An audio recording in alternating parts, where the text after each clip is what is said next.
নমস্কার, welcome back to my channel.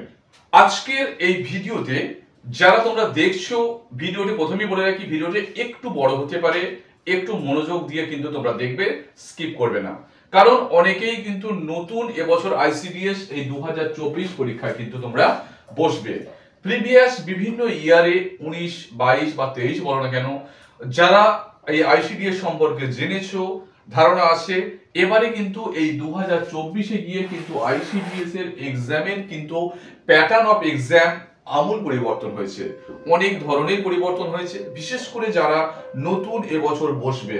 কারণ বিভিন্ন ধরনের পরীক্ষা তেমন ভাবে হচ্ছে না। এই আইসিডিএসটা একটা বড় সুযোগ আছে কিন্তু তোমাদের জন্য। এটা ওয়ানলি কিন্তু আমাদের বোন দিদি তাদের জন্য, এখানে কিন্তু ভাইদের সুযোগটা নেই। ওই জন্য বলবো তোমরা কিন্তু ভিডিওটা গোটাটাই কিন্তু ভালো করে দেখবে। আর একটা কথা বলি, যারা আমাদের চ্যানেল নতুন অবশ্যই কিন্তু চ্যানেলটা সাবস্ক্রাইব করে পাশে থাকবে। প্রথমে আসছি কি পরিবর্তন হয়েছে। আগে আইসিডিএস এর যেটা পদ্ধতি ছিল কি রকম, সমস্ত বিষয়টা ছিল কিন্তু অফলাইন, সমস্ত বিষয় ছিল অফলাইনে। অর্থাৎ বিভিন্ন জন এই বিষয়টা জানে কি, আমাদের এই যে আইসিডিএস এর যে ফর্ম বের হয় কোথা থেকে পাবো, বিডিও অফিস থেকে সংগ্রহ করা, সেটাকে আবার লিখে ম্যানুয়ালি লিখে সেটা জমা দেওয়া হতো। এই পদ্ধতি ন্যাচারালি কিন্তু আছে। এখন সেটা কি কোনো পরিবর্তন হয়েছে? হ্যাঁ, এখন কিন্তু পরিবর্তন করা হয়েছে। কি কি পরিবর্তন হয়েছে সেগুলো একটুখানি বলবো। আগে ছিল সম্পূর্ণটাই কিন্তু অফলাইন পদ্ধতিতে কাজটা হতো। আইসিডিএস এর ফর্ম ফিল আপ যাবতীয় বিষয়টা কিন্তু অফলাইন হতো। এখন কিন্তু এই 2024-এ সেটা কিন্তু নতুন সিস্টেমে এসেছে, কিন্তু অনলাইনে আবেদন করা যাবে। অনলাইনে কিন্তু আবেদন করা যাবে। একাধিক থেকে আমি কমেন্ট পাচ্ছি, শুধু তাই নয়, অনেকেই যোগাযোগ করছে যে কিভাবে ফর্ম পাবো সেটা জানার চেষ্টা করছে। সবাইকেই বলবো সমস্ত তথ্যটা তোমার সামনে তুলে ধরবো, ক্লিয়ার হবে ডাউট। কারণ অনেকের কাছে আমি ডেফিনেটলি বলবো ক্লিয়ার নয়। পরীক্ষা পদ্ধতি তাহলে কি রকম, পরীক্ষা পদ্ধতি এই জেলায় একরকম, ওই জেলায় একরকম, একটু ঘেঁটে আছে। অবশ্যই তাই আমি আজ একটু ক্লিয়ার করে দেবো। প্রথমে দেখো, তাহলে এখন এই 2024-এ অনলাইনে ফর্ম ফিল আপ করার সুযোগ থাকছে। বিডিও অফিসে কবে ফর্ম বেরোবে তার জন্য তোমাদের অপেক্ষা করার প্রয়োজন হচ্ছে না। অনলাইনে 2-3টে জেলা যেটা হয়েছে অনলাইনেই হয়েছে। অফলাইনে হলেও সেটা আমরা কিন্তু জানিয়ে দিতে পারবো, অফলাইনেরও যদি হয় বাই চান্স। আর একটা সবচেয়ে বড় কথা, সকলের একটাই কমেন্ট, হ্যাঁ কমেন্ট করতে বলা হয়েছে কোন জেলায়, কারণ সেই জেলাটা হলেই তো তবে তোমাদের সামনে তুলে ধরতে পারবো। শুধু জেলা তো নয়, ব্লক ওয়াইজ হবে।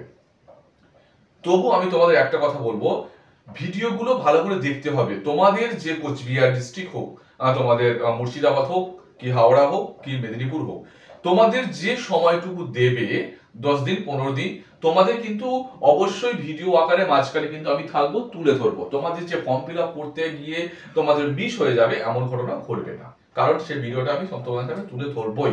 এবং যে টাইমটা দেবে সেই টাইমটা পেরোবে না। অর্থাৎ ফর্ম ফিল আপ তোমরা যে জেলায় বাস করছো তোমাদের ফর্ম ফিল আপ তোমরা করতে পারবে, শেষটা আমি কিন্তু প্রথম দিন অথবা দ্বিতীয় দিনেই তুলে দেবো, কারণ 15-20 দিন অবশ্যই সময় থাকে। ওকে, এবার দেখো তাহলে অনলাইনে করা যাচ্ছে। এরপর কি, আগে এটা 1 নম্বর ব্যাপার। 2 নম্বর ব্যাপার কি, আগে তোমরা জানো কি পরীক্ষা হতো কি, যারা কর্মী, আইসিডিএস এর কর্মী বলে ওয়ার্কার, তারা কি হতো না, আগে ছিল এমপি, অর্থাৎ মাধ্যমিক পাশে তারা কিন্তু আবেদন করতে পারতো, মাধ্যমিক পাস। এবং তার সঙ্গে যে হেল্পার, অর্থাৎ যে রান্না বান্না করতে হেল্প করেন, উনি কিন্তু 8 পাস ছিলেন, উনি ছিলেন 8। এখন কি সেটা একই নিয়ম আছে? মাধ্যমিক পাস এবং যেটা সহায়ক হেল্পার কিন্তু 8 পাস। তাহলে বিভিন্ন রকম ভিডিও তোমরা দেখতে পাচ্ছ, অনেকের ভিডিও দেখতে পাচ্ছ, আমার একটা ভিডিও দেখেছো মাধ্যমিক পাশে আছে। সেটা কি ঠিক? নতুন যেটা নিয়ম চলে এসেছে 2024-এ, সেখানে তোমাদের ওয়ার্কার বলো অথবা হেল্পার বলো, দুটোই কিন্তু এইচএস পাস। এইচএস পাস কিন্তু তোমাদের প্রয়োজন হবে। মাধ্যমিক 8 পাস নেই, এইচএস পাসের কথা কিন্তু বলা হয়েছে। দুটো বিষয়ে ওয়ার্কার এবং হেল্পার দুটোতেই কিন্তু এইচএস পাস করতে হবে। তাহলে তোমাদের প্রশ্ন যে তাহলে এই যে বারবার মাধ্যমিক পাশে আবেদন করুন, মাধ্যমিক পাশে আবেদন করুন, টাইম পেরিয়ে যাচ্ছে, সেই ব্যাপারটা কি? সেই ব্যাপারটা বলে দিচ্ছি। সেই ব্যাপারটা হচ্ছে এইরকম, ওটা যেটা বলা হচ্ছে যে মাধ্যমিক পাশের যে বিষয়টা উঠে আসছে সেটা হচ্ছে প্রমোশন। আমিও একটা এই সম্পর্কে ভিডিও দিয়েছি, এটা বিভিন্ন জেলায় শুরু হয়েছে প্রমোশন। যেমন এখন লেটেস্ট চলছে দার্জিলিং জেলায় প্রমোশনের জন্য কথা বলা হচ্ছে, এবং আরেকটা জেলায় আমিও ভিডিও দিয়েছি। সেই প্রমোশনের ক্ষেত্রে ওয়ানলি মাধ্যমিক 8 এর এই গল্পটা থাকছে প্রমোশন হওয়ার জন্য। সেটা তোমাদের ফ্রেশারদের নয়, যে নতুন আইসিডিএস এর পরীক্ষা দেবে, আইসিডিএস এর চাকরি পাবে তাদের জন্য নয়। যারা চাকরি করছেন, এই 8 পাশে চাকরি করছেন অর্থাৎ সহায়িকা আছেন, সহায়িকা কাজ করছেন এবং 5 বছর কমপ্লিট হয়েছে, 5 বছর কমপ্লিট হলে এই প্রমোশন করা যাবে। প্রমোশন হয়ে তারা কোথায় চলে যাবে না ওয়ার্কারে চলে যাবে। এটা একটা ভালো সুযোগ কিন্তু থাকে। ওয়ার্কার সহায়িকা থেকে 5 বছর চাকরি করলে ওয়ার্কার হওয়া যাবে। সেই প্রমোশনের জন্য বিভিন্ন জেলা থেকে, যেমন দার্জিলিং দিয়েছে এবং আরেকটা কোন জেলা দিয়েছে, সেটা প্রমোশনের জন্য বিজ্ঞাপন, প্রমোশনের জন্য অ্যাপ্লিকেশন করতে হবে। সেখানটা কিন্তু অফলাইন, অফলাইনে ফর্ম ফিল আপ করে জমা দিতে হবে, সেটাও কিন্তু চলছে। এবং এক্ষেত্রে 5 বছর হলেই হবে, এবং সহায়িকারা অটোমেটিকই চলে যাবে এই কর্মী পদে। মাইনেটাও কিন্তু তখন বেড়ে যাবে, যেটা মাইনে পাচ্ছিল ওয়ার্কারে তো মাইনে বেশি, কর্মীর সেই মাইনে কিন্তু তারা পৌঁছে যাবে। তবে তাদেরও রিটিন পরীক্ষা কিন্তু দিতে হবে। এমন নয় যে ফর্ম ফিল আপ করলাম, সেখানে ফর্ম ফিল আপ করার পরে যেমন তোমাদের সিস্টেম পরীক্ষা পদ্ধতি অফলাইনে তবে ফিল আপ করবে, পরীক্ষা পদ্ধতি ইন্টারভিউ, তারপরে তারা চাকরিটা পাবে, মানে পরে চলে যাবে আর কি। এই বিষয়টা কিন্তু থাকছে তাদের কিন্তু এই সহায়িকা। তবে এক্ষেত্রে বলা হয়েছে এ শুধু 8 পাস হলে চলবে না, একে কিন্তু এর এডুকেশনটা কিন্তু অবশ্যই এমপি থাকতে হবে, অর্থাৎ মাধ্যমিক পাস যেন থাকে। ওপরে থাকলে তো অসুবিধা নেই, এইচএস গ্র্যাজুয়েশন কোনো অসুবিধা নেই, কিন্তু শুধু 8 থাকলে কিন্তু অটোমেটিক তিনি পৌঁছাতে পারবেন না, ওটা কিন্তু বলা হয়েছে শর্তের মধ্যে। এবার আসছি পরের কথা, তাহলে বোঝা গেল অফলাইন হয়ে গেছে এখন অনলাইন। এখন আগে মাধ্যমিক 8 ছিল, এখন টোটালটাই হচ্ছে এইচএস পাস। ওকে, এবার 3 নম্বর দেখ। এবার 3 নম্বর পয়েন্টে কি বলা হয়েছে? 3 নম্বর পয়েন্টে বলা হয়েছে কি না, আগে কিন্তু প্রশ্ন ছিল কি রকম, আগে প্রশ্নের উত্তরটা 2023এই পরীক্ষা হয়েছে, জাস্ট আগের বছর পরীক্ষা হয়েছে, তাদের কিন্তু ওএমআর শিট, যেটা তোমরা ভালো করে জানো, ওএমআর পরীক্ষা দিয়েছো, তাদের কিন্তু ওএমআর শিট দেওয়া হয়েছে। নতুন পদ্ধতিতে কি ওএমআর শিট দেওয়া হবে? নতুন পদ্ধতিতে ওরকম নয়, প্রশ্নপত্র এমন বুকলেট থাকবে, সেখানেই কিন্তু এই রকম টিক চিহ্ন মেরে দিতে হবে, আলাদা করে ওএমআর কিন্তু ওএমআর দেয়া হবে না। এই প্রশ্নপত্র থাকবে, প্রশ্নপত্রতেই তোমাদের উত্তর করতে হবে।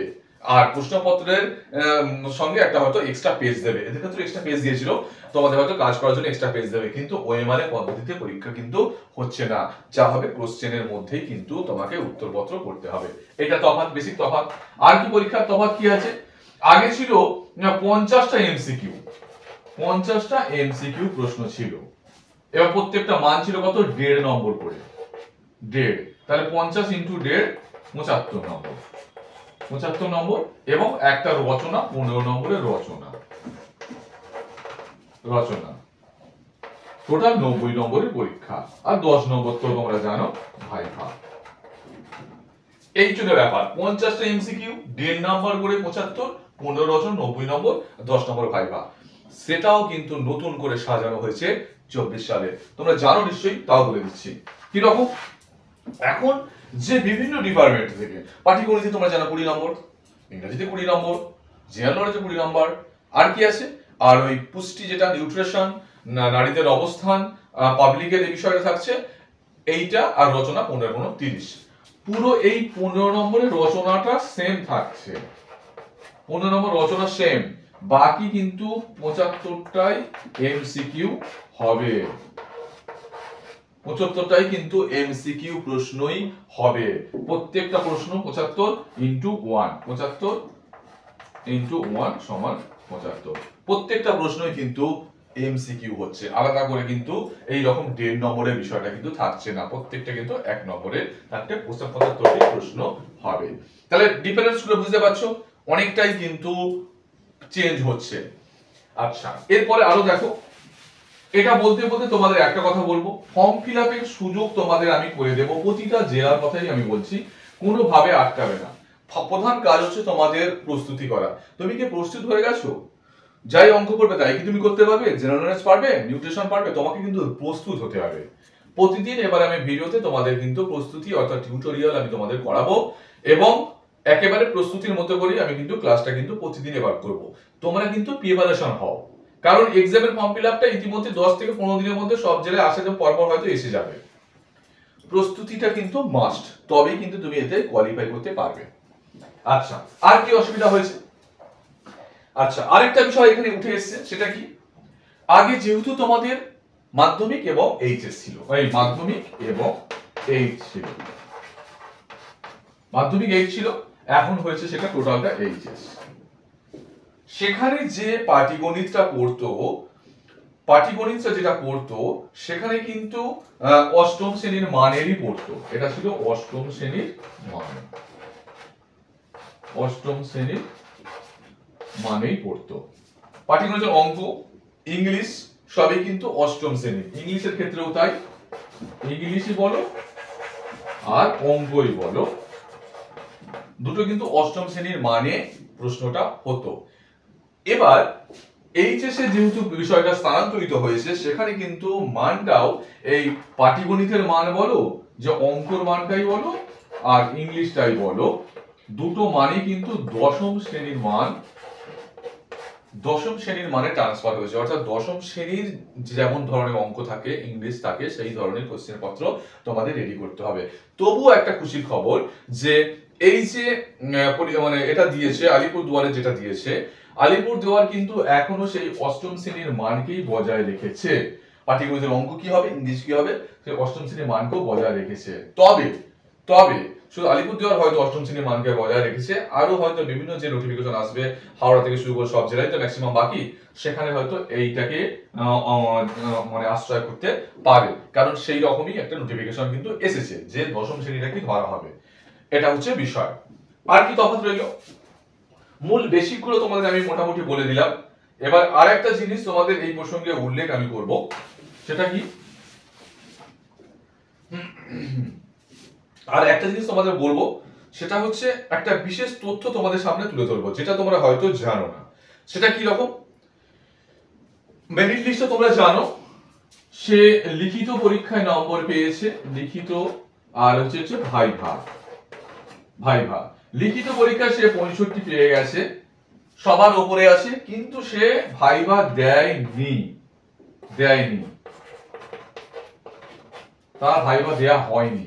সে কিন্তু ওই ফাইনাল, যেহেতু সে নাম্বার কিন্তু লিখিত মানে ইন্টারভিউ নাম্বার না যোগ করেও সে উপরে আছে, কিন্তু সে কিন্তু কোনোভাবে গণ্য হবে না, গণ্য হবে না। সে কিন্তু মেরিট লিস্টে তার নামটা উঠবে না, তাকে কিন্তু দুটোতেই বসতে হবে। অর্থাৎ এখানে বেশি নাম্বার পাও, কম নাম্বার পাও, তুমি যদি ইন্টারভিউ ডাকো তোমাকে ইন্টারভিউ বসতে হবে, ইন্টারভিউ না বসলে তুমি কিন্তু মেরিট লিস্টে উঠবে না। এটা একটা বড় পয়েন্ট, হয়তো তোমরা জানো না। আর একটা কি বলবো, তোমাদের কিন্তু একটা সুবিধা, এটা হচ্ছে বেশিরভাগ সরকারি চাকরি 60 বছর, তোমাদের কিন্তু 65 বছর পর্যন্ত চাকরি করতে পারবে। সার্ভিস ইয়ার হচ্ছে 65। আর যেটা বলতে চাচ্ছিলাম সেটা হচ্ছে, তুমি যে নম্বরটা পেয়েছো, পাশের বাড়ি তোমার বান্ধবী সেও একই নাম্বারটা পেয়েছে, দুজনে একই পেয়েছো, মানে এমনকি তার ধরো 65 নম্বর টোটাল পেয়েছো, লিখিত ভাইভা মিলিয়ে তুমিও 65, তোমার বান্ধবীও 65, তাহলে কি হবে, কাকে নেওয়া হবে? এক্ষেত্রে যখন একই নাম্বার থাকে, এমনি মেরিট লিস্টে পরপর তো নামবে 65 হলো 65, কিন্তু যখন একই নাম্বার থাকে সেখান থেকে মূল এখানে যে একটা পয়েন্ট তুলে ধরেছে, সেটা হচ্ছে তার মধ্যে যার বয়স বেশি, ধরো ধরো রমার বয়স বেশি, কিন্তু একে চান্সটা দেয়া হবে। অর্থাৎ দুজনের যদি নাম্বার সেম হয়, যে বয়সে বেশি তাকে কিন্তু সুযোগটা দেয়া হবে। আর আরেকটা বিষয় আছে, সেটা হচ্ছে কি, এখানে সমস্ত প্রশ্ন কিন্তু বাংলাতে হবে, যেটা ইংরাজি সেটা তো ইংরাজিতে হচ্ছে, তাছাড়া কিন্তু বাংলাতে হবে। আর একটা লাস্ট বলে দিই, যারা প্রতিবন্ধী হিসাবে আবেদন করবে অবশ্যই ন্যূনতম 40% অক্ষম হতে হবে। অর্থাৎ প্রতিবন্ধী হ্যান্ডিক্যাপ যাতে, সেটা 40% প্রতিবন্ধী যেন হতে হয়। এই হচ্ছে টোটাল বিষয়টা। আশা করছি তোমাদের কিন্তু বোঝাতে পেরেছি 2024-এ যে নতুন আইসিডিএস এর পরীক্ষাগুলো হতে চলেছে, কি কি পরিবর্তন হয়েছে, কি কি বিষয়। কোনো রকম কোয়ারি থাকলে, সন্দেহ থাকলে আমাকে কমেন্ট সেকশনে জানাও, আমি তোমার হেল্প করব। সব থেকে আগে প্রস্তুতি হতে আমি তোমাদের বারবার অনুরোধ করব, তোমাদের যে জেলায় যে ব্লকে বাস করো না কেন একটু কমেন্ট সেকশনে জানাও। আমি তোমাদের কিন্তু ফর্ম বেরো হলেই জানাবো, কোনো কারণে ফর্ম ফিল আপ মিস হবে না। ওকে, ভালো থাকো, সুস্থ থাকো, দেখা হচ্ছে পরের ভিডিও।